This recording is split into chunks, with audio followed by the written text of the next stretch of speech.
أعوذ بالله من الشيطان الرجيم.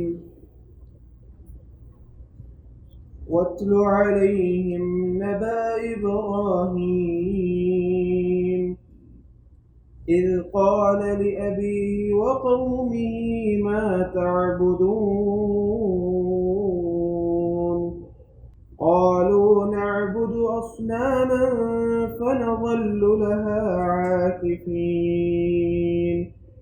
قال هل يسمعونكم إذ تدعون أو ينفعونكم أو يضرون قالوا بل وجدنا آباءنا كذلك يفعلون قال أفرأيتم ما كنتم تعبدون أنتم وآباؤكم الأقدمون فإنهم عدو لي إلا رب العالمين الذي خلقني فهو يهدين والذي هو يطعمني ويسقين وإذا مرضت فهو يشفين والذي يميتني ثم يحيين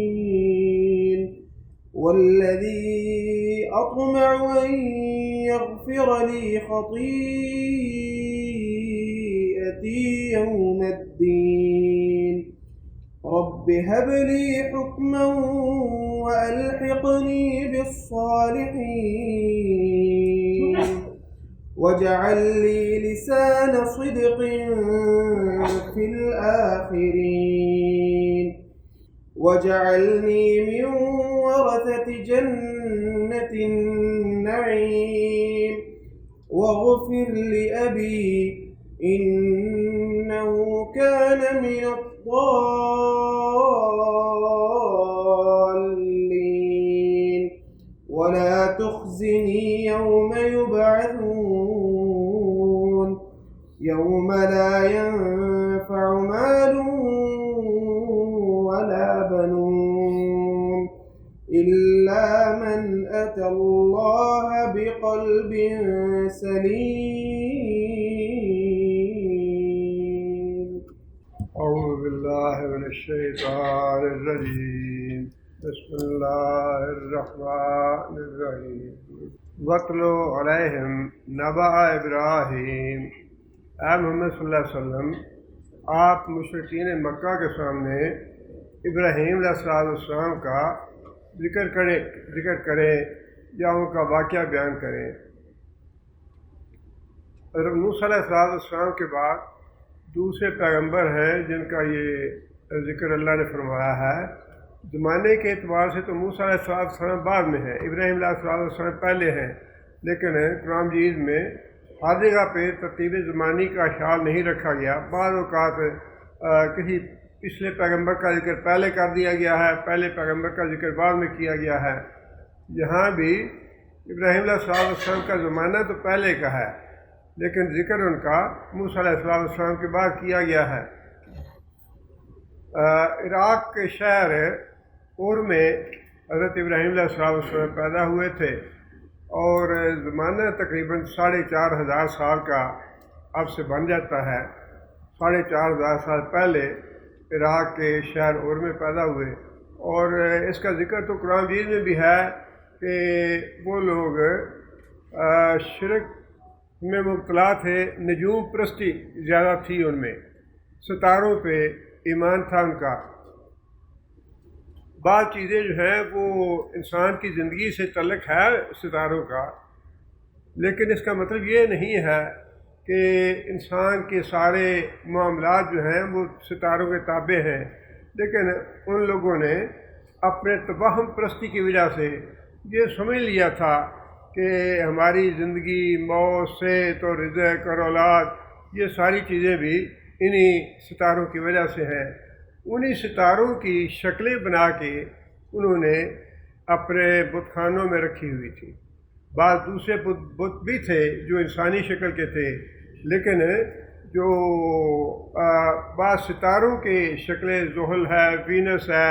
مریخ ہے، جو شکلیں وغیرہ عام طور پہ بنائی جاتی ہیں، عقرب ہے،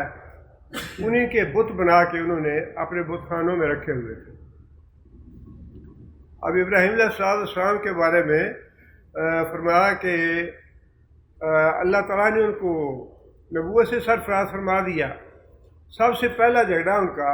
اپنے باپ کے ساتھ ہوا۔ اس کا مطلب یہ ہے کہ باپ کا ادب اور احترام جہاں کہیں بھی اللہ تعالیٰ نے واقعہ بیان کیا ابراہیم علیہ السلام کا اور ابراہیم علیہ السلام کے والد کا، ہر جگہ پہ الفاظ سے جو ادب ہے وہ برابر ملحوظ رکھا ابراہیم علیہ السلام نے۔ اپنے باپ کو، کیونکہ پیغمبر تھے، اس لیے بات تو کھل کے بتائی اپنے باپ کو کہ تیرے پاس وہ علم نہیں ہے، میرے پاس علم آیا ہے اللہ کی طرف سے، وحی آئی ہے، اور یہ بتوں کا جو پوجنا ہے یہ بالکل شرک ہے، گناہ ہے، جہنم میں لے جانے والا عمل ہے۔ وہ باتیں ساری بالکل کھل کے بتا دیں، لیکن جو والد کا، باپ کا ادب اور احترام تھا وہ ہاتھ سے نہیں چھوڑا، بلکہ اسی سورہ میں، انہی آیات میں آگے یہ بھی فرمایا کہ ابراہیم علیہ السلام نے اپنے باپ کے لیے اللہ تعالیٰ سے مغفرت کی درخواست بھی کی۔ جب جھگڑا ہوا باپ سے اور باپ نے گھر سے نکال دیا تو ابراہیم علیہ السلام نے جاتے ہوئے یہ بات کہی تھی کہ اچھا بابا، میں گھر سے جا رہا ہوں، لیکن میں تمہارے لیے اللہ سے مغفرت کی دعا کروں گا۔ اس دعا کا ذکر ہے یہاں پہ، جس کا مطلب یہ ہے کہ بعض اوقات صورتحال ایسی ہو جاتی ہے، اللہ تعالیٰ اولاد کو ہدایت دے دیتا ہے، اولاد سیدھے راستے پہ آ جاتی ہے، ماں باپ جو ہیں اپنے باپ دادا کے دین پہ ہیں، شرک پہ ہیں، بدعت میں ہیں۔ اس صورتحال میں بھی یہ واقعہ ہمیں یہ بات بتاتا ہے کہ بات تو پہنچانی چاہیے، اپنے والدین ہوں، کوئی بڑا ہو، استاد ہو، جو بھی ہو، لیکن بات جو ہے وہ اس طرح سے نہیں کرنی چاہیے جیسا باپ بیٹے سے کر سکتا ہے۔ باپ جو ہے اس کو حق ہے اپنے بیٹے کو غصے بھی ہو لے، ڈانٹ بھی لے، ناراض بھی ہو، سخت بھی کہہ لے، لیکن بیٹے کا یہ حق نہیں ہے کہ باپ کو سمجھاتے ہوئے یا اسے کوئی نصیحت کرتے ہوئے سخت الفاظ استعمال کرے یا اس کے ساتھ گستاخی کرے یا اس کی بے ادبی کرے۔ یہ شریعت میں اجازت نہیں۔ ابراہیم علیہ السلام نے باپ کو مخاطب کیا اور باپ کو ساری باتیں بتائیں، دلائل سے باتیں بتائیں، لیکن اس کے باوجود جو باپ کا ادب اور احترام تھا، اللہ تعالیٰ سے مغفرت والی بات تھی، وہ بہرحال انہوں نے نظر انداز نہیں کی۔ فرمایا کہ یہ جو مشرکین ہیں، بات یہ ہے کہ جتنے انبیاء ہیں ان سب کی نسبت ابراہیم علیہ السلام کا معاملہ اس اعتبار سے مختلف ہے کہ جتنے بھی مسلک کے لوگ تھے نبی صلی اللہ علیہ وسلم کے زمانے میں، مشرکین مکہ تھے، کفار تھے، یہودی تھے، نصارہ تھے، وہ سارے کے سارے ابراہیم علیہ السلام کے ساتھ نسبت پہ فخر کرتے تھے اور یہ دعویٰ کرتے تھے کہ ہم ملت ابراہیمی پہ ہیں، جو طریقہ ابراہیم علیہ السلام کا تھا وہی ہمارا دین ہے اور اسی طریقے پہ ہم چل رہے ہیں۔ یہ سب کا دعویٰ تھا، نصارہ کا بھی، یہودیوں کا بھی اور مشرکین مکہ کا بھی۔ اس لیے اللہ تعالیٰ نے الفاظ ایسے استعمال فرمائے کہ اے محمد صلی اللہ علیہ وسلم، ان کو ذرا ابراہیم کا واقعہ پڑھ کے سناؤ مشرکین مکہ کو، جن کے بارے میں تم سمجھتے ہو کہ تم ابراہیم علیہ السلام کی ملت پہ ہو یا ابراہیم علیہ السلام کے بنائے ہوئے گھر کے مجاور ہو۔ وہ اس بات پہ بڑا فخر سمجھتے تھے کہ ہم حرم شریف کے خادم ہیں اور ہم خدمتگار ہیں، یہ بڑا اعزاز ہے، بڑا فخر ہے ہمارے لیے، اور ہم ہی دین ابراہیمی یا ملت ابراہیمی کے صحیح پیروکار ہیں۔ اللہ تعالیٰ نے آغاز ہی ایسے الفاظ سے فرمایا کہ ان کو ابراہیم علیہ السلام کا ذرا واقعہ پڑھ کے بتاؤ جس پہ بڑا فخر ہے ان کو، یا جن کی اتباع اور پیروی کا یہ دعویٰ کرتے ہیں۔ اذ قال لأبیہ وقومہ ما تعبدون، جب ابراہیم علیہ السلام نے اپنے باپ سے یہ بات کہی اور اپنی قوم سے ما تعبدون، اب ویسے تو مکالمہ جو ہے پیچھے سورہ مریم میں بھی سورہ انبیاء میں بھی ہم نے پڑھا ہے کہ مکالمہ تو باپ کے نام سے ہوا، لیکن باپ جو ہے وہ پروہت تھا یا جو بڑا عالم ہوتا ہے مشرکین کا اس وقت جو بھی تھا، وہ اس کو دربار میں بڑا مقام اور مرتبہ حاصل تھا، درباری پوپ تھا وہ، تو اس اعتبار سے اس کو مخاطب کرنے کا مطلب یہ تھا کہ جس قوم کی وہ نمائندگی کر رہا ہے یا جس قوم کا وہ رہبر اور رہنما بنا ہوا ہے، ان سب کو مخاطب کیا ابراہیم علیہ السلام نے۔ اب سوال جو ہے نا اس میں بھی وہ عدم ملحوظ ہے، سوال میں کوئی گستاخی والی بات نہیں ہے، بڑا نرم سا سوال کیا اور بڑا اس میں اشارے سے اور کنائے سے بات کی ہے ابراہیم علیہ السلام نے، اور اس کی وجہ یہی ہے کہ ابراہیم علیہ السلام نے اپنے والد کا جو ادب اور احترام تھا اس کو ملحوظ رکھا۔ سوال یہ تھا ما تعبدون، یہ کیا چیزیں ہیں ابا جان جن کی آپ عبادت کرتے ہیں، جن کی پوجا کرتے ہیں؟ اس کے پیچھے مفہوم بڑا سخت ہے، اس کا الفاظ بڑے نرم ہیں۔ ابا جی یہ کیا چیز ہے جن کی آپ کرتے ہیں؟ اس کا مطلب یہ ہے کہ یہ جو مٹی کے بنائے ہوئے، لکڑی کے بنائے ہوئے، دھات کے بنائے ہوئے بت ہیں، ان کی کیا حیثیت ہے، ان کا کیا اختیار ہے، یہ کیا قدرت رکھتے ہیں، یا ان کے کیا تصرف ہے؟ یہ سوال تو بڑا سخت ہے، لیکن جو الفاظ ابراہیم علیہ السلام نے منتخب فرمائے وہ الفاظ بظاہر بڑے نرم ہیں۔ ما تعبدون، یہ کیا چیزیں ہیں ابا جان جن کی آپ عبادت کر رہے ہیں؟ قالوا نعبد اصناما، اب یہ بات تو نہیں ہے کہ ابراہیم علیہ السلام دیکھ نہیں رہے تھے کہ یہ کیا ہے، ابراہیم علیہ السلام بھی دیکھ رہے تھے کہ یہ بت ہیں اور اپنے ہاتھوں سے گڑے ہوئے ہیں۔ جواب میں باپ نے بھی وہی بات کہی، یا قوم نے، نعبدو، ہم بندگی کرتے ہیں، اصنامن، اپنے جو بڑے معزز، یہ جو تنوین ہے یہ تعظیم کے لیے، مفسرین نے لکھا ہے کہ یہ تنوین جو ہے نا یہ اصنام کی تعظیم کی وجہ سے آئی ہے، کہ ہم اپنے جو معزز بت ہیں نا ان کی بندگی کرتے ہیں، یہ ہمارے بزرگ ہیں، قابل احترام ہیں، باغ الاحترام ہیں، ہم ان کی بڑی عزت کرتے ہیں ان بتوں کی۔ فَنَظَلُّ لَهَا عَاكِفِينَ، اور ان کی عبادت کا طریقہ، ویسے تو عبادت کے طریقے جو آج رائج ہیں نا درباروں پہ، آستانوں پہ، بالکل وہی جو طریقے تھے عبادت کے وہ رائج تھے نبی صلی اللہ علیہ وسلم کے زمانے میں بھی۔ مولانا صفی الرحمن مبارک پوری رحمۃ اللہ علیہ نے اپنی جو کتاب ہے رحیق المختوم اس میں وضاحت کی ہے اس کی کہ مشرکین مکہ کے زمانے میں بھی نظر نیاز دینا اور منتیں مانگنا، ان کے آگے جا کے جھک جانا، ان کو سجدہ کرنا، یہ ساری جو ان کو مشکل کشا سمجھنا، ان کے سامنے اپنی حاجتیں پیش کرنا، ان کے سامنے اپنی مرادیں پیش کرنا، یہ سارے مراسم عبودیت تھے مشرکین مکہ کے۔ اور یہ ساری چیزیں جو ہے نا اس ایک لفظ میں آ جاتی ہیں، فَنَظَلُّ لَهَا عَاكِفِينَ، یہ ہمارے جو عظیم بزرگ ہیں، ہماری عظیم ہستیاں ہیں، ہمارے بڑے عظیم اور قابل احترام بت ہیں، ہم تو ان کے آگے اعتکاف جو ہے نا وہ اسی سے بنا ہے۔ عاکفین کا مطلب ہے اعتکاف کرنے والے۔ اعتکاف کا مطلب یہ ہوتا ہے کہ ثواب کی نیت سے کسی جگہ پہ جم کے بیٹھ جانا، وہاں سے اٹھنا نہیں، جس طرح بعض قبروں پہ مجاور بیٹھے ہوتے ہیں، یہ اعتکاف ہی ہے۔ ثواب کی نیت سے جی بڑا کچھ حاصل ہوتا ہے، یہاں بڑا ثواب ملتا ہے، بڑا اجر ملتا ہے، نیکی کا کام ہے، نیکی کا کام سمجھ کے، ثواب کا کام سمجھ کے کسی جگہ پہ جم کے بیٹھ جانا، اس کو اعتکاف کہا جاتا ہے۔ اور یہی بات قوم نے کہی کہ ہم ان بتوں کی سیوا کرتے ہیں، ان کے نام کی نظر نیاز دیتے ہیں، ان کے نام کی منت مانگتے ہیں، اور ہر وقت ان کے حضور ہم سجدہ ریز رہتے ہیں، ان کے حضور ہم ان کی خدمت میں حاضری دیتے ہیں، یہاں بیٹھے رہتے ہیں، یہاں سے جاتے نہیں ہیں، یہی ہماری عبادت ہے اور یہی ہمارا کام ہے، یہ نعبدو، یہ ہے ہماری عبادت۔ اور اس میں ساری باتیں جو ہیں وہ آ جاتی ہیں جو مشرکین مکہ بھی کر رہے تھے، اور آج کل بھی جو کچھ آستانوں پہ، درباروں پہ، خانقاہوں پہ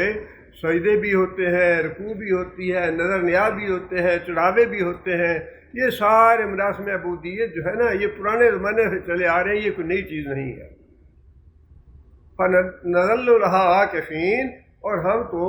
ان بتوں کے حضور اعتکاف کیے بیٹھے ہیں۔ قال ابراہیم علیہ السلام نے جواب دیا، هَلْ يَسْمَعُونَكُمْ إِذْ تَدْعُونَ، کیا یہ بات سنتے ہیں تمہاری جب تم ان کو پکارتے ہو؟ پکار جو ہے یہ عبادت ہے، دعا جو ہے، کسی کو یا کر کے پکارنا اور اس سے پھر اپنی حاجت طلب کرنا، اس کے آگے اپنی مراد پیش کر دینا، یہ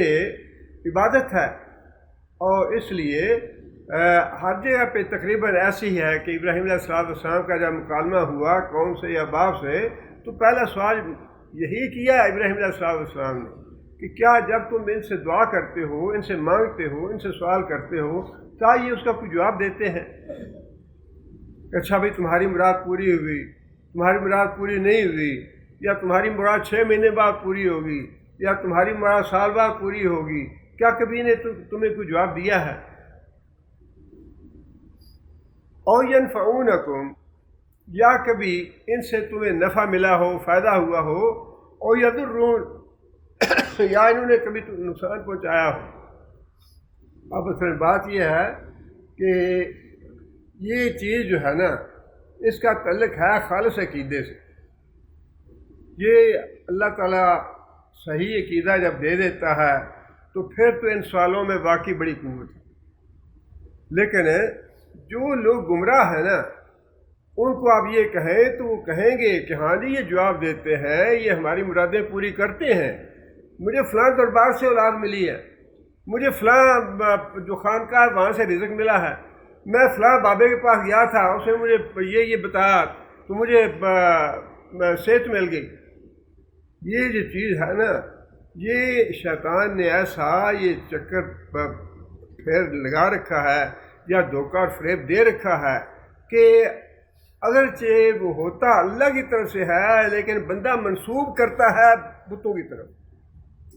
ایسی بات نہیں ہے کہ اس وقت کے جو کافر تھے نبی صلی اللہ علیہ وسلم کے زمانے کے، وہ کافر بیوقوفی احمق نہیں تھے۔ قرآن جی نے خود کہا مستبصرین، وہ بڑے سیانے اور بڑے عقل مند لوگ تھے۔ نہ ہی ابراہیم علیہ السلام کے زمانے کے لوگ جو ہیں وہ بیوقوف اور احمق تھے، اور نہ ہی آج کے لوگ جو درباروں پہ جاتے ہیں، خانقاہوں پہ اور آستانوں پہ جاتے ہیں، ایسا نہیں ہے کہ ان کو کچھ بھی نہیں ملتا۔ اگر کچھ بھی نہ ملے تو سارے دربار اور خانقاہیں بے آباد نہ ہو جائیں۔ ملتا ہے انہیں،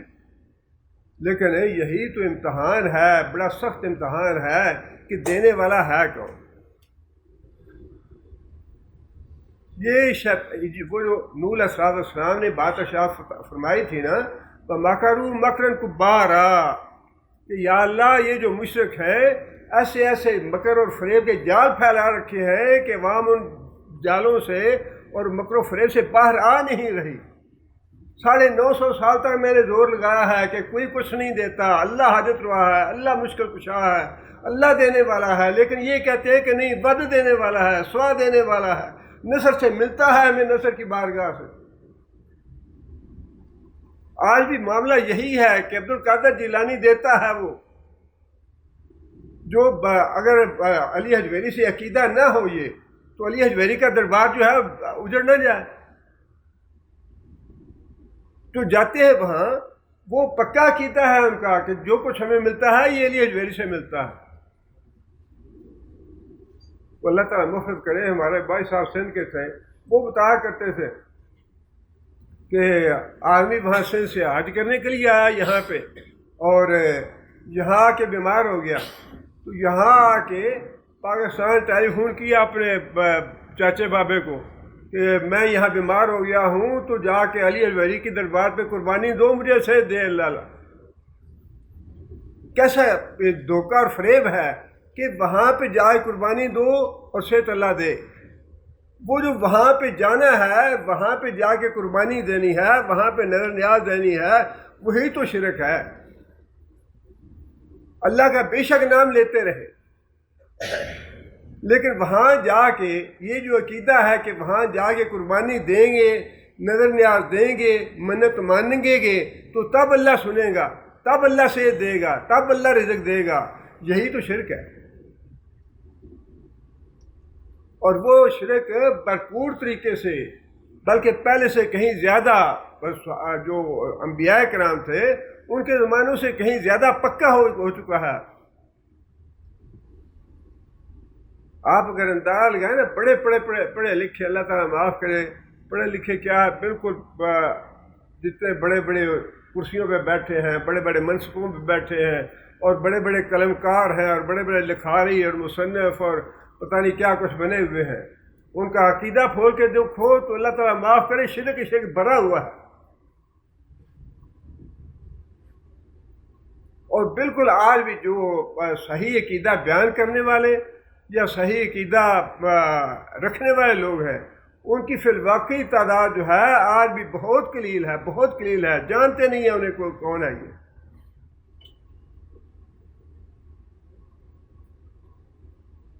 لیکن اللہ تعالیٰ معاف کرے، جہالت اتنی زیادہ ہے، اتنی زیادہ ہے، کوئی پانڈیا قوال مر جائے تو میڈیا اور اخبار جو ہے نا آسمان سر پہ اٹھا لیتے ہیں، فلاں قوال مر گیا ہے، فلاں پانڈ مر گیا۔ اور جب کوئی عالم شہید ہوتا ہے تو قانونکار کسی کو توفیق نہیں ہوتی، نہ میڈیا کو توفیق ہوتی ہے، نہ کسی اخبار کو توفیق ہوتی ہے۔ اتنا بڑا عالم دین کراچی میں مار دیا شیعوں نے، رافضیوں نے شہید کر دیا، اور بار بار ہو رہے ہیں، یہ پہلی بات نہیں ہے، بار بار ہو رہے ہیں، اور کسی بھی میڈیا کے چینل نے، ٹی وی نے، اخبار نے خبر تک نہیں دی، سوائے ایک کراچی کا اخبار ہے اسے خبر دی۔ یہ تو حال ہے، مشرکوں سے بھرا ہوا ہے، سارا ملک بھرے ہوئے ہیں مشرکوں سے۔ یہ جو آپ کہتے ہیں نا یہ اذانیں بھی ہو رہی ہیں اور خطبے بھی ہو رہے ہیں اور سب کچھ ہو رہا ہے، دیکھنا تو یہ بات ہے کہ جو اللہ چاہتا ہے، جو عقیدہ اللہ نے دیا ہے، جو اللہ کے رسول نے، یہ جنگیں ایسے، یہ جو ہے نا بڑی آسانی سے ہم کہہ دیتے ہیں اسلامی نظام اور نظام مصطفیٰ اور فلاں اور فلاں، یہ نظام مصطفیٰ لانا جو ہے یہ تو جان جوکھوں کا کام ہے، آگ اور خون کے سمندر سے گزرنا ہے۔ اللہ کے رسول نے جو جنگیں لڑیں اور جو قربانیاں دی رسول اللہ صلی اللہ علیہ وسلم نے، صحابہ کرام نے، وہ قربانیاں جب تک نہ دیں گی، جب تک تو اسلامی نظام لانا تو بڑا مشکل ہے، بھرا ہوا ہے شرک سے۔ وہ جو علامہ اقبال نے کہا تھا کہ پورا جہان جو ہے وہ شرک کدہ بنا ہوا ہے، آج کوئی ابراہیم نہیں ہے، بالکل وہی بات ہے،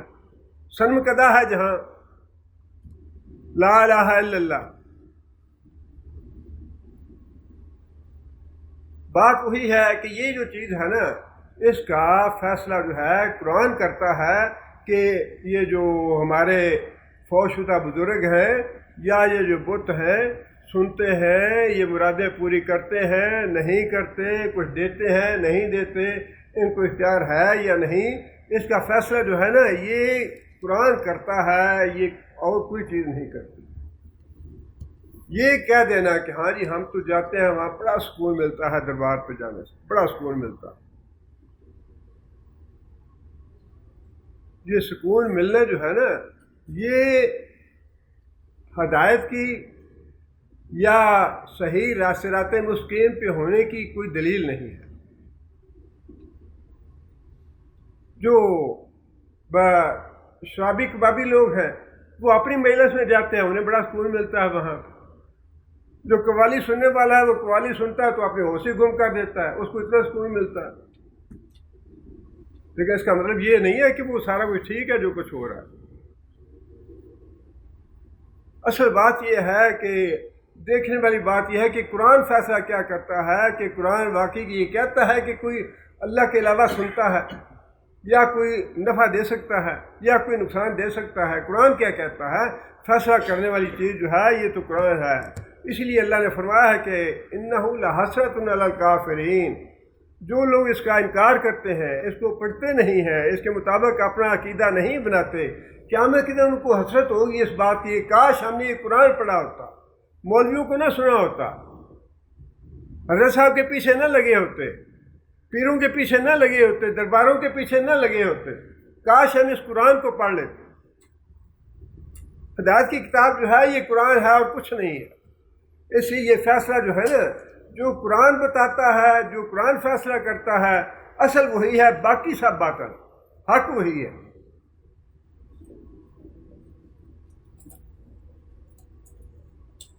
اب ابراہیم علیہ السلام نے سوال کیا اپنے باپ سے اور اپنی قوم سے، اور قوم نے اس کا جواب یہ دیا، قالوا بل وجدنا آباءنا کذالک یفعلون، قالوا انہوں نے کہا بل وجدنا آباءنا، ہم نے اپنے باپ دادا کو ایسے ہی کرتے پایا ہے، ان بزرگوں کی سیوا کرتے، ان بزرگوں کی نظر نیاز دیتے، ان بزرگوں کی قبروں پہ چادریں چڑھاتے، ہم نے اپنے بزرگوں کو ایسا کرتے دیکھا ہے، لہٰذا ہم یہ کر رہے ہیں۔ کذالک یفعلون، ہمارے باپ دادا جو ہیں ایسے ہی کرتے تھے، وہ جا کے چادریں چڑھاتے تھے، منتیں مانگتے تھے، نظر نیاز دیتے تھے، قربانیاں دیتے تھے اور دیگیں چڑھاتے تھے، تو اسی طرح ہم بھی جا کے کر رہے ہیں جو کچھ ہمارے باپ دادا کرتے رہے ہیں۔ آپ اندازہ کیجئے کہ جو سوال تھا ابراہیم علیہ السلام کا، وہ تو بڑا معقول تھا، اور اس کا کوئی جواب نہیں تھا مشرکین کے پاس، سوائے اس کے کہ انہوں نے اپنے سارے عمل کی بنیاد جو ہے یا دلیل جو ہے وہ اپنے آباء و اجداد کا عمل جو ہے اس کو قرار دے دیا کہ ہم نے اپنے بزرگوں کو، اپنے حضرت صاحب کو ایسے کرتے دیکھا ہے، لہٰذا ہم بھی کر رہے ہیں۔ مطلب یہ ہے کہ ہمارے پاس اس کی اور تو کوئی دلیل نہیں، لیکن کیا ہمارے بزرگ جو ہیں وہ بیوقوف تھے؟ یہ اللہ تعالیٰ معاف کرے، گمراہی کے راستے پہ چلتے ہیں،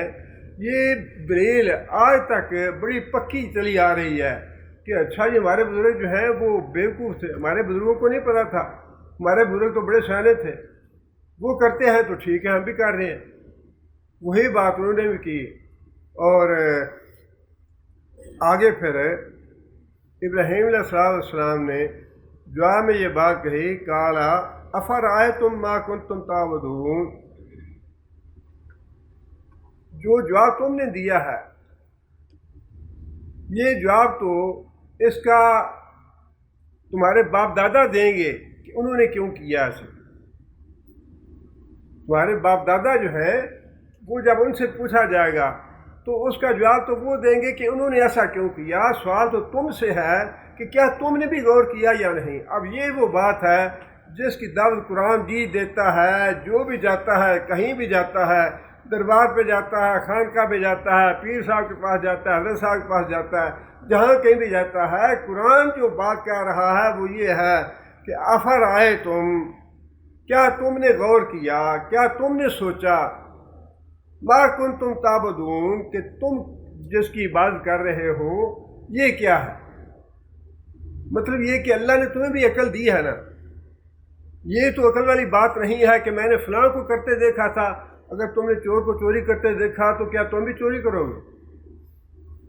تم نے کسی کو قتل کرتے دیکھا تو یہ کہو گے کہ میں نے فلاں قتل کرتے دیکھا بزرگ کو، میں بھی قتل کر رہا ہوں، کوئی چھوڑ دے گا تمہیں؟ یہ تو کوئی دلیل نہیں ہے۔ جو قرآن بات کہتا ہے، جو قرآن سوچ پیدا کرنا چاہتا ہے وہ یہ ہے افرأیتم، کبھی تم نے خود بھی غور کیا؟ ٹھیک ہے تمہارے باپ دادا نے کیا سو کیا، جو بھی کیا وہ اس کے جواب دہ ہیں،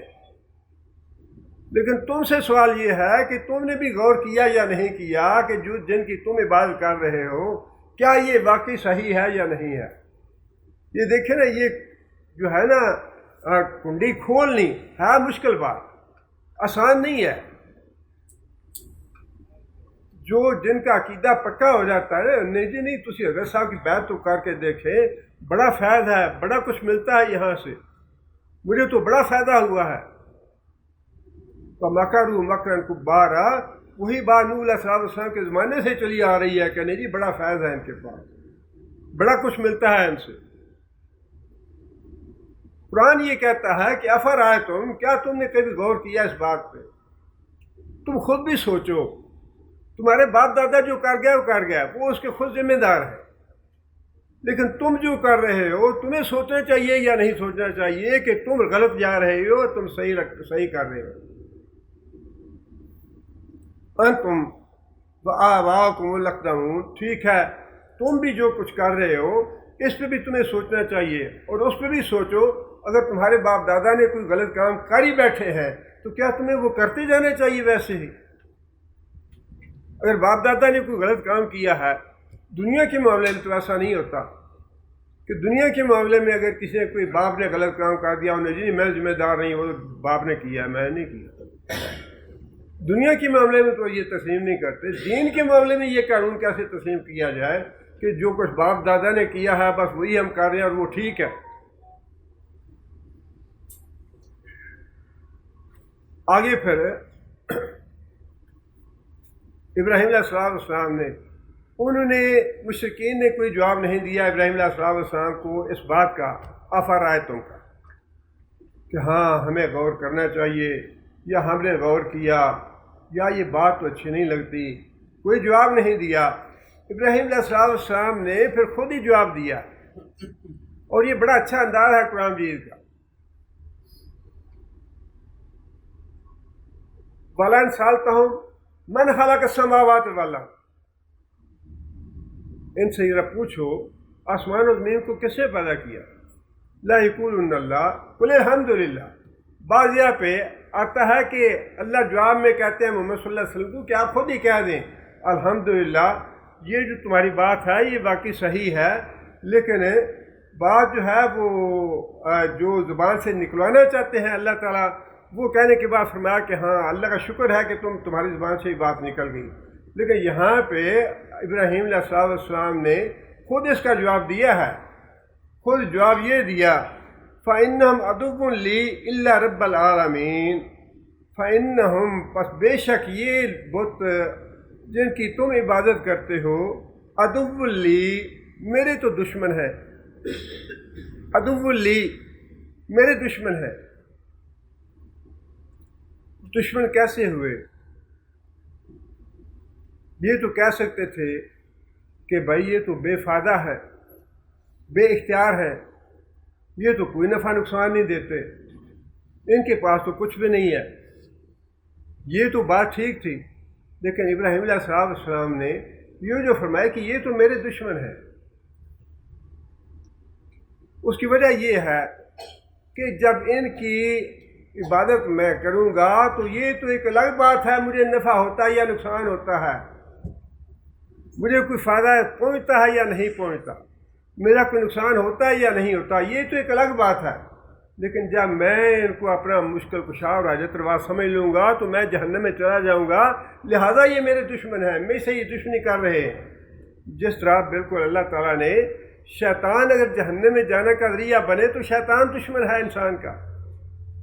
اس لیے اگر یہ بت جو ہیں میرے جہنم میں جانے کا ذریعہ بنتے ہیں تو یہ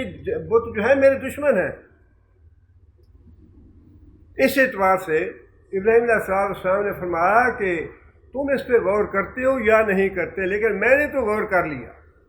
میرے غور کرنے کا نتیجہ یہ ہے کہ یہ جو بت ہیں یہ دشمن ہیں، یہ مجھے جہنم میں لے جائیں گے اگر میں ان کی عبادت کروں گا۔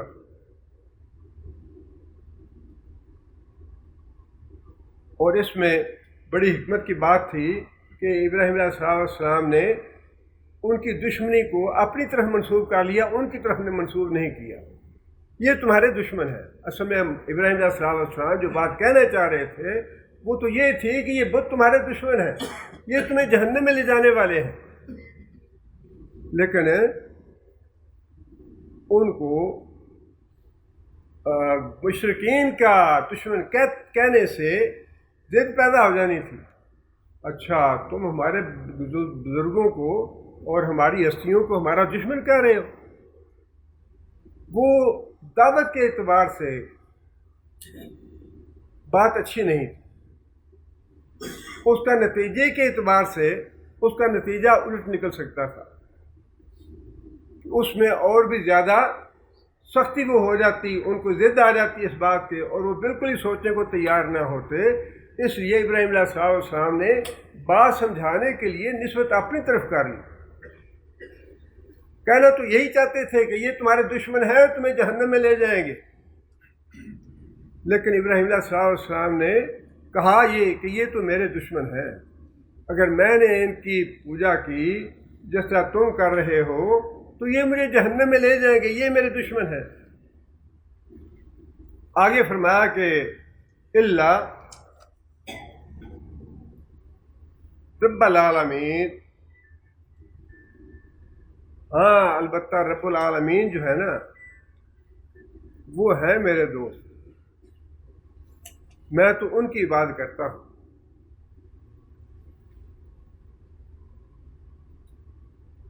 آگے پھر ابراہیم علیہ السلام نے بڑی حکمت کے ساتھ اور بڑی وضاحت کے ساتھ یہ دلائل دیے کہ میں ابراہیم ان کو دشمن کیوں سمجھتا ہوں بتوں کو، اور اللہ رب العالمین کو میں اپنا دوست کیوں سمجھتا ہوں۔ ویسے تو کہنا تو یہی چاہیے تھا میں ان کو تو دشمن سمجھتا ہوں اور میں عبادت کرتا ہوں اللہ رب العالمین کی، لیکن دوستی کے مقابلے میں، دشمنی کے مقابلے میں دوستی کا تصور دیا ابراہیم علیہ السلام، یہ تو میرے دشمن ہیں اور اللہ کی ذات جو ہے وہ میری دوست ہے، میں تو ان کی بندگی کرتا ہوں، ان کی بندگی کرنے میں میرا فائدہ ہے، اللہ کی بندگی کروں گا تو میں جنت میں جاؤں گا، اللہ کی بندگی چھوڑوں گا، ان بتوں کے ساتھ لگوں گا تو میں جہنم میں جاؤں گا۔ حضرت ابراہیم علیہ السلام کی ساری زندگی جو ہے وہ شرک کے خلاف جد و جہد کرتے گزری، جیسا موسیٰ علیہ السلام کی جو ساری زندگی کی جد و جہد ہے نا، اس میں غالب جو عنصر ہے وہ آزادی کا ہے۔ موسیٰ علیہ السلام کی ساری جد و جہد میں قوم کی آزادی کا عنصر جو ہے وہ غالب ہے، لیکن حضرت ابراہیم علیہ السلام کی زندگی کی جد و جہد ہے، اس میں جو غالب عنصر ہے وہ شرک کے خلاف جد و جہد کرنا، شرک کی مذمت کرنا، شرک کے جو ہے اس کو باطل ثابت کرنا، اس میں ہے ساری زندگی ہے ابراہیم علیہ السلام کی۔ اور یہی وجہ ہے کہ سارے انبیاء میں سے اللہ تعالیٰ نے ابراہیم علیہ السلام کو اپنا خلیل بنایا، دوست بنایا۔ یہ بہت بڑا اعزاز ہے، بہت بڑا اعزاز ہے۔ پہلے ابراہیم علیہ السلام نے باپ سے جھگڑا کیا، باپ نے کہا میں قتل کر دوں گا، باپ کے لیے دعا بھی کی کہ اچھا باپ میں تیرے لیے مغفرت کی دعا کروں گا، تم گھر سے نکل جاؤ، چھوڑ دیا، اپنے رشتہ دار چھوڑ دیے، گھر چھوڑ دیا، وراثت چھوڑ دی، وطن چھوڑ دیا، ملک چھوڑ دیا۔ پھر اس کے بعد جہاں جہاں بھی گئے، جس طرح اللہ تعالیٰ نے امتحانوں میں ڈالنا چاہا تھا اللہ تعالیٰ نے امتحان کیا، پھر بہت بڑا امتحان لیا بیٹے کی قربانی کا، ابراہیم علیہ السلام اس میں بھی کامیاب ہوئے، پھر اللہ کا گھر بنایا۔ یہ سارے مراحل سے گزرنے کے بعد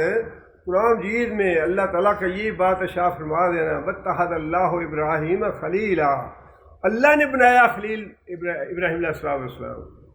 یہ بہت بڑی بات ہے۔ ایک تو ہے چھوٹے آدمی کا بڑے کو دوست بنانا، یہ کوئی اتنی اہم بات نہیں ہے۔ چھوٹے آدمی کا بڑے آدمی کو دوست کہنا، اچھا جی فلاں جو ہے فلاں علامہ صاحب وہ ہمارے دوست ہیں، ٹھیک ہے، وہ تو کوئی بڑی بات نہیں، لیکن جب علامہ صاحب یہ خود کہیں کہ فلاں میرا دوست ہے تو یہ بڑے اعزاز کی بات ہے۔ اللہ تعالیٰ نے ابراہیم علیہ السلام کا خود اللہ سے دوستی کرنی، یہ تو ایک مطلوب بات ہے، بندے کو تو اللہ سے محبت کرنی ہی کرنی چاہیے، یہی ایمان ہے ہمارا، اسی سے ایمان کی تکمیل ہوتی ہے۔ من احب للہ و ابغض للہ آطا للہ و منع للہ فقد استکمل الایمان، اللہ کے لیے محبت کی، اللہ کے لیے ناراضی کی، اللہ کے لیے دیا، اللہ کے لیے روک لیا، اس نے اپنا ایمان مکمل کر لیا۔ یہ تو ہے بات ہونی چاہیے، مطلوب ہے یہ ہر مسلمان کے لیے کہ ہر مسلمان اللہ سے محبت کرنے والا۔ لیکن جب اللہ یہ کہے کہ میں فلاں بندے سے محبت کرتا ہوں تو یہ تو بہت بڑی بات ہے۔ اور انبیاء میں سے اللہ تعالیٰ نے صرف حضرت ابراہیم کو ہی خلیل بنایا ہے، اور انبیاء میں سے کسی کے لیے خلیل کا لفظ نہیں آیا۔ قرآن میں اللہ نے فرمایا کہ میں نے ابراہیم کو اپنا خلیل بنایا۔ بندے کا اللہ سے محبت کرنا وہ بھی ضروری ہے اور وہ بھی ایمان کی شرط ہے، لیکن بعض بندے بھی ایسے ہیں خوش نصیب سعادت مند جن سے واقعی اللہ بھی محبت کرتا ہے۔ نبی صلی اللہ علیہ وسلم نے فرمایا ہے کہ جب اللہ تعالیٰ کسی بندے سے محبت کرتا ہے تو پھر ظاہر ہے بندے کا تو کیا حیثیت ہے، بندے کی تو کچھ حیثیت نہیں ہے۔ ایک بندے کے دل میں یہ ہو بھی تو وہ تو اللہ کو پتہ ہے کتنے پیمانہ ہے محبت کا اللہ کے لیے۔ انسان اللہ کے لیے مال قربان کرتا ہے، اولاد قربان کرتا ہے، اپنی عزت قربان کرتا ہے، کیا قربان کرتا ہے، یہ تو انسان کے دل میں اللہ جانتا ہے۔ لیکن نبی صلی اللہ علیہ وسلم نے فرمایا کہ جب اللہ کسی کی محبت کا سے اتنا اللہ تعالیٰ پسند کر لیں کسی کی محبت کو، اور کسی بندے سے کے اعمال کو اتنا اللہ تعالیٰ پسند کر لیں کہ اللہ محبت کرنے لگیں، تو فرمایا کہ اللہ تعالیٰ جبرائیل کو بلاتے ہیں اور کہتے ہیں کہ میں فلاں بندے سے محبت کرتا ہوں، تو بھی اس سے محبت کر۔ دیکھیں اللہ کی محبت کا نتیجہ کیا ہے، بندے کا کیا ہے، بندے کا تو یہ ایک بندے کی محبت ہے نا، کتنی بھی محبت ہو ٹھیک ہے وہ بندے کی ذات تک محدود ہے، لیکن جب اللہ محبت کرتا ہے تو وہ اللہ کی ذات تک محدود نہیں رہتی، وہ تو پھر اللہ فرماتے ہیں جبرائیل سے میں اسے محبت کرتا ہوں تو بھی محبت کر۔ اور پھر جبرائیل علیہ السلام پورے آسمانوں پہ اعلان کرتے ہیں کہ فلاں بندہ جو ہے اس سے اللہ محبت کرتا ہے، اس سے میں محبت کرتا ہوں، اس سے تم سارے محبت کرو۔ اللہ کی محبت کا تو پھر کیا ہی کہنا ہے، جس سے اللہ محبت کرے۔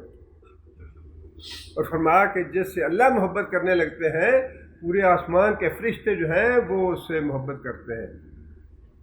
اور پھر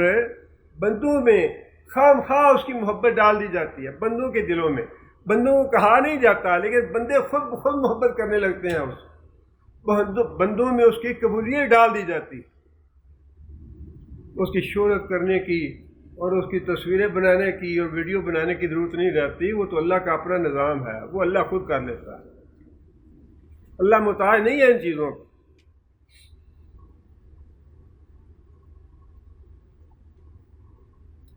ابراہیم علیہ السلام نے فرمایا کہ میں تو ان کو اپنا دشمن سمجھتا ہوں اور اللہ سے میری محبت ہے، اللہ کو میں اپنا دوست سمجھتا ہوں، اللہ کو میں عبادت کے لائق سمجھتا ہوں، اور اس کے دلائل کیا ہے؟ آگے ابراہیم علیہ السلام نے بہت سے دلائل دے دیے، ان کی بات تو اتنی تھی نا مشرکوں کی، جی ہم نے اپنے باپ دادا کو کرتے دیکھا، بس اتنی بات ہے، اس کے علاوہ کوئی ان کے پلے بات نہیں ہے، کوئی دلیل نہیں ہے۔ لیکن ابراہیم علیہ السلام نے تو آگے 10-20 دلائل دے دیے کہ میں اللہ کی عبادت کیوں کرتا ہوں، یا مجھے اللہ کی عبادت کیوں کرنی چاہیے۔ ابراہیم علیہ السلام فرماتے ہیں الذی خلقنی، وہ اللہ جس نے مجھے پیدا کیا، میں اس کی مخلوق ہوں، اس نے مجھے پیدا کیا ہے، لہذا مجھ پہ اللہ کا یہ حق ہے کہ میں اللہ ہی کی عبادت کروں، اللہ کے علاوہ کسی کی بات نہ کروں۔ اور یہ تخلیق کا معاملہ ایسا ہے جس سے کوئی بھی انسان انکار نہیں کر سکتا، مشرک ہو، کافر ہو، یہودی ہے، نصارہ ہے، جو بھی ہے، یہ سارے تسلیم کرتے ہیں کہ ہمیں پیدا تو اللہ نے کیا ہے۔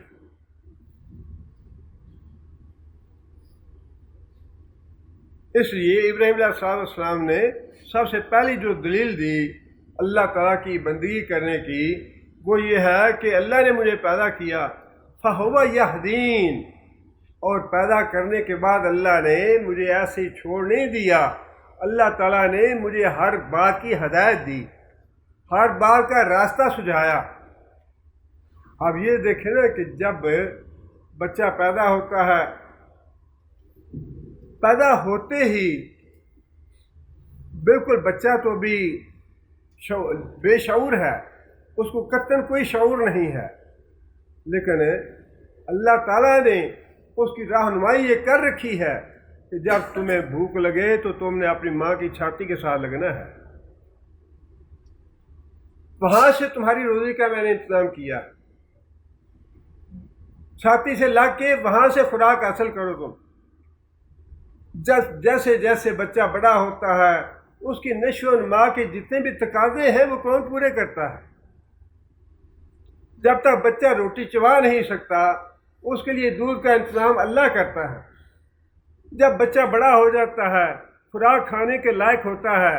تو پھر اللہ تعالیٰ اس کے دانت آہستہ آہستہ پیدا کر دیتے ہیں، اس کی خوراک کھانے کا انتظام ہو جاتا ہے، پہلے وہ لیکوڈ خوراک استعمال کرتا ہے، پھر سالڈ خوراک استعمال کرتا ہے، جیسے جیسے بڑا ہوتا ہے اس کے ساری زندگی کے تقاضے اور ساری چیزیں اللہ تعالیٰ پوری کرتے ہیں، اس کو اللہ تعالیٰ بولنا سکھا دیتے ہیں، اس کو شعور اللہ تعالیٰ دے دیتے ہیں، اللہ تعالیٰ اس کو چلنا سکھا دیتے ہیں، ہاتھوں سے پکڑنے سکھا دیتے ہیں۔ یہ ساری چیزیں کون کرتا ہے، کون سکھاتا ہے؟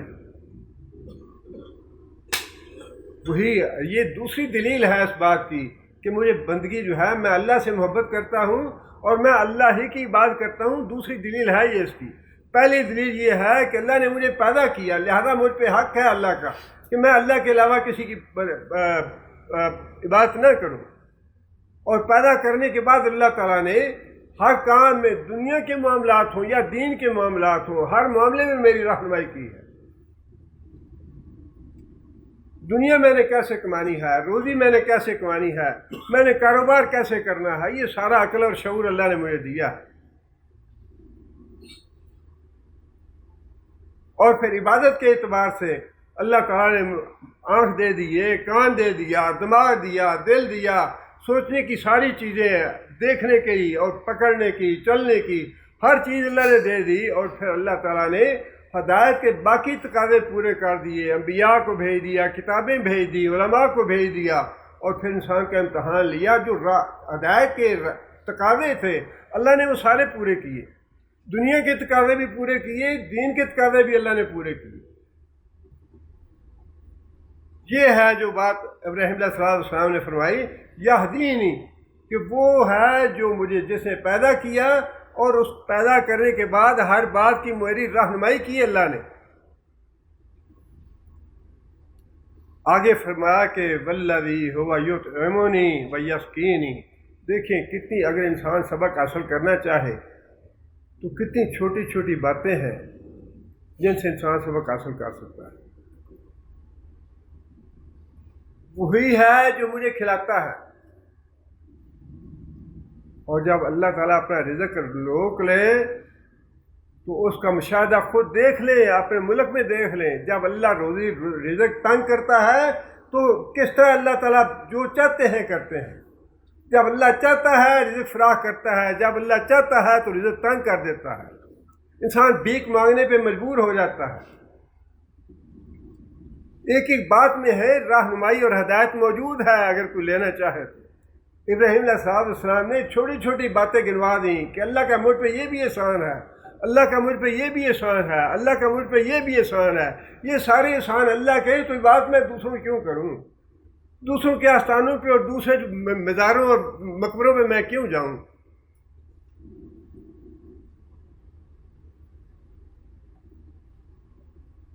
کھانے کا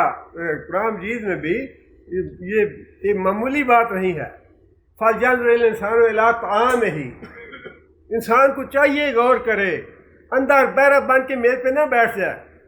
ہاں جی کھانا لگ گیا کھا لے، گدھوں کی طرح آ کے جانوروں کی طرح کھا کے تو اٹھ کے چلے جائیں۔ فَلْيَنظُرِ الْإِنسَانُ إِلَىٰ طَعَامِهِ إِنَّا صَبَّبْنَا الْمَاءَ صَبًّا ثُمَّ شَقَقْنَا الْأَرْضَ شَقًّا فَأَنبَتْنَا مِنْهَا حَبًّا وَعِنَبًا وَقَضْبًا وَزَيْتُونًا۔ ہم نے آسمانوں سے پانی نازل کیا زمین، ہم نے زمین کو پھاڑا، زمین سے نباتات پیدا ہوئی، زمین سے غلہ پیدا ہوا، زمین سے پھل پھول پیدا ہوئے، زمین سے سبزیاں پیدا ہوئیں۔ متاع لکم ولانعامکم، اس سے تم بھی فائدہ اٹھاتے ہو، تمہارے جانور بھی فائدہ اٹھاتے ہیں۔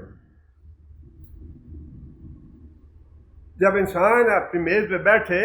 تو اللہ تعالیٰ کی نعمتیں سامنے دیکھ کے تو انسان کو شکر اللہ کرنا چاہیے اللہ تعالیٰ کا کہ یا اللہ تیرے فضل سے اور تیری رحمت سے یہ نعمتیں ملے ہیں ہمیں. فَيَسْقِينِي،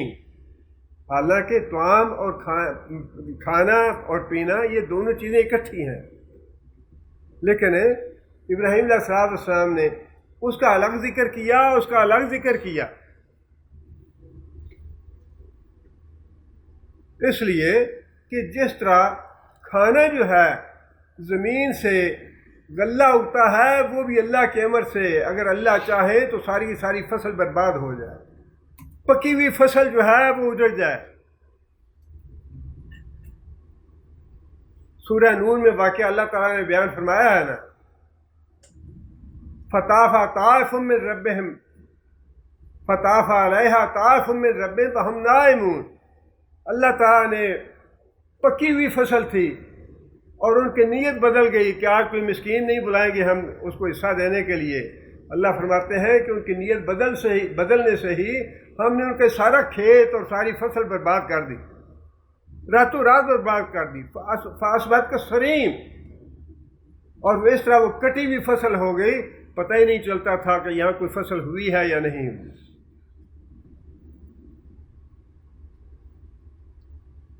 اس لیے ابراہیم علیہ السلام نے کھانے کا الگ ذکر کیا اور یہ پینے کا ذکر الگ کیا کہ پانی جو ہے یہ بھی اللہ کی رحمت سے نازل ہوتا ہے آسمانوں سے.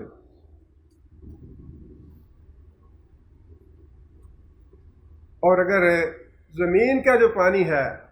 وہ تو اللہ تعالیٰ نے خود بھی فرمایا سورہ واقعہ میں کہ اگر اللہ تعالیٰ یہ زمین کا پانی جو ہے نیچے لے جائے تو کون ہے جو زمین سے چشمے نکالے تمہارے لیے. یہ پانی کی نعمت جو ہے یہ الگ نعمت ہے،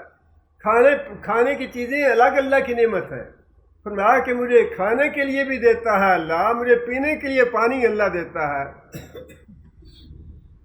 تو میں اس کی بندگی کیوں نہ کروں، اس سے محبت کیوں نہ کروں میں. یہ سارے احسانات ہیں اللہ تعالیٰ کے مجھ پہ. اور پھر آگے فرمایا کہ وَإِذَا مَرِضْتُ فَهُوَ يَشْفِينِ، اور جب میں کبھی بیمار ہو جاتا ہوں اپنی کسی بے احتیاطی کی وجہ سے، اپنی کسی بد پرہیزی کی وجہ سے بیمار ہو جاتا ہوں تو مجھے شفا کون دیتا ہے. ساری زندگی کا جو خلاصہ ہے ابراہیم علیہ السلام نے بیان کر دیا کہ میں اللہ کی بات کیوں کرتا ہوں. توحید کوٹ کوٹ کے بھری ہوئی ہے اس میں. نہ کوئی مزار والا آستانے والا کسی کے رزق میں اضافہ کر سکتا ہے یا کسی کو رزق دے سکتا ہے، پانی کا گھونٹ پینے کے لیے نہیں دے سکتا، وہ بھی اللہ دیتا ہے. اور ابراہیم علیہ السلام نے بھی یہی بات کہی کہ میں بیمار ہوتا ہوں شفا اللہ دیتا ہے، اللہ کے علاوہ شفا کسی کے ہاتھ میں نہیں ہے.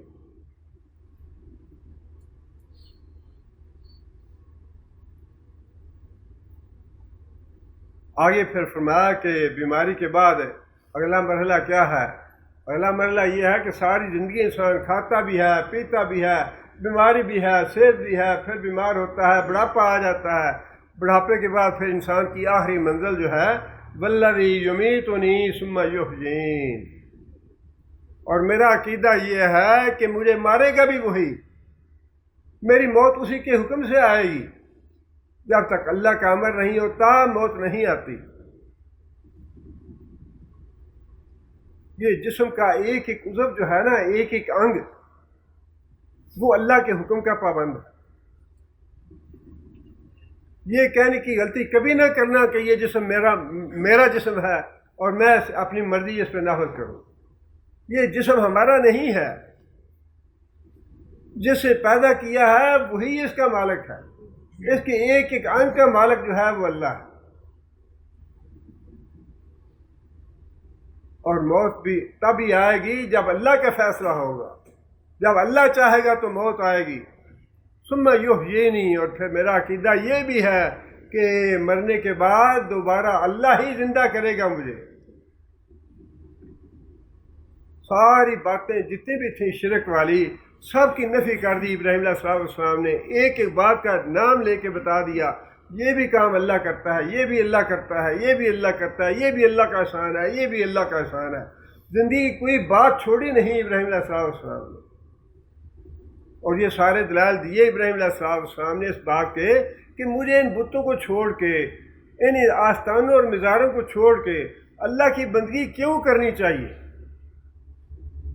میں عقیدہ توحید پہ قائم کیوں ہوں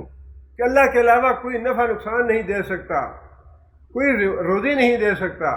کوئی صحت نہیں دے سکتا، کوئی اولاد نہیں دے سکتا۔ یہ سارے کام کرنے والے اللہ کے ہیں، اللہ کا اختیار ہے۔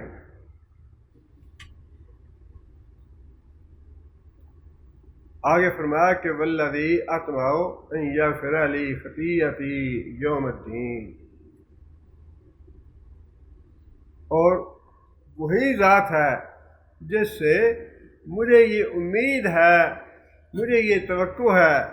کہ قیامت کے دن وہ میرے گناہ معاف کر دے گا۔ حالانکہ اللہ تعالیٰ کے خلیل ہے یہ، اس کے باوجود نہ صرف اپنے گناہوں کا اعتراف کر رہے ہیں بلکہ اس بات کا بھی اعتراف کر رہے ہیں کہ اللہ کے علاوہ اور اگر کوئی کہے کہ ہم جنت میں لے جائیں گے، ہماری بیعت کر لو، ہم معاف کرا دیں گے، ہم سفارشی ہیں تمہارے، سب کی نفی کر دی۔ کوئی کسی کا سفارشی نہیں ہوگا قیامت کے دن سوائے اللہ کے اذن کے۔ اور اس کے بارے میں بھی بعض مفسرین نے لکھا ہے کہ اس کا اشارہ جو ہے وہ ابراہیم علیہ السلام کے وہ جو 3 باتیں تھیں جن کے بارے میں حضرت ابراہیم علیہ السلام نے مصلحتاً یہ بات کی تھی، یا اپنے جو مخالف تھے مشرک اور کافر لوگ ان کو بات سمجھانے کے لیے کہی تھی۔ ایک تو وہی بات تھی کہ جب انہوں نے کہا کہ آپ ہمارے ساتھ وہ جشن پہ چلیں، تو ابراہیم علیہ السلام نے کہہ دیا کہ انا سقیم، کہ میں بیمار ہوں، حالانکہ بیمار نہیں تھے۔ ایک تو وہ بات تھی، اور دوسری بات وہ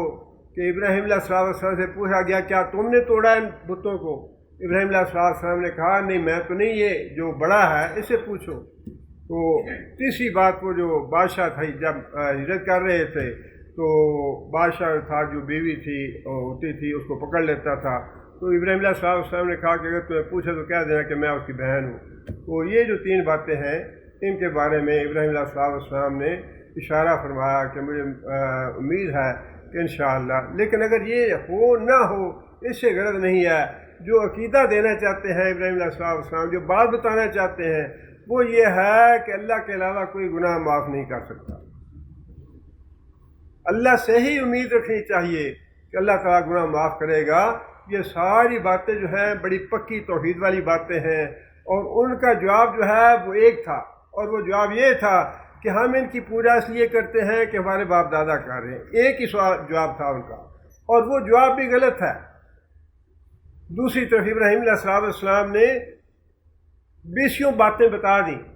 کہ میں اللہ کی بندگی کیوں کرنا چاہتا ہوں، یا میں اللہ کی عبادت کیوں کرتا ہوں،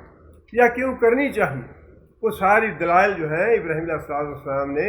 دے دیے اس کے۔ اللہ تعالیٰ دعا ہے کہ اللہ تعالیٰ ہمیں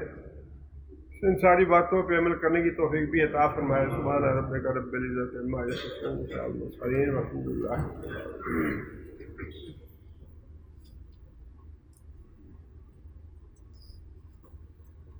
أعوذ بالله من الشيطان الرجيم بسم الله الرحمن الرحيم واتل عليهم نبأ إبراهيم إذ قال لأبيه وقومه ما تعبدون قالوا نعبد أصناما فنظل لها عاكفين قال هل يسمعونكم إذ تدعون أو ينفعونكم أو يضرون قالوا بل وجدنا آباءنا كذلك يفعلون قال فرأيتم ما كنتم تعبدون أنتم وآباؤكم الأقدمون فإنهم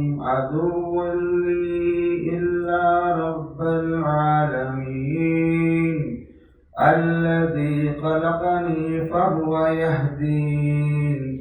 والذي هو يطعمني ويسقين وإذا مرضت فهو يشفين والذي يميتني ثم يحيين والذي أطمع أن يغفر لي خطيئتي يوم الدين رب هب لي حكما والحقني بالصالحين.